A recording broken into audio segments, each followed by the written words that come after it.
குரு பகவான் அதிசார பெயர்ச்சியால் உச்சம் பெற்று 6 ராசிக்காரர்களுக்கு அற்புதம் நிகழும். வாக்கிய பஞ்சாங்கப்படி 8/10/2025 மாலை 6:49 மிதுன ராசியிலிருந்து குரு பகவான் கடக ராசிக்கு அதிசாரமாக பெயர்ச்சி அடைந்து உச்சம் பெறுகிறார். 17/11/2025 40 நாட்கள் 6 ராசிக்காரர்களுக்கு அற்புதம் நிகழப்போகிறது.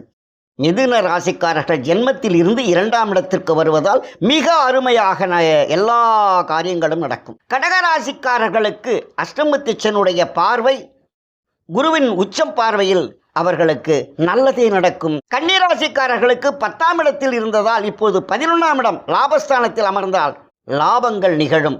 விருச்சிக ராசிக்காரருக்கு அர்த்தாஷ்டம சனி குரு 8இல் அமர்ந்து இப்பொழுது 9ஆம் இடத்திற்கு செல்வதால் அவருக்கு எல்லா நன்மைகளும் நடக்கப் போகிறது.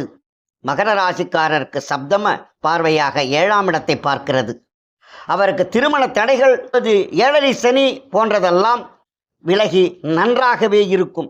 மீன ராசிக்காரர்களுக்கு 7.5 சனி கூட தன்னுடைய கட்டுக்குள் இருக்கும் தன்னுடைய 9ஆம் பார்வையால் பார்ப்பதால் ஆகையினால் இந்த 6 ராசிக்காரர்களுக்கு அதிசார குரு அற்புதம் நிகழ போகிறது.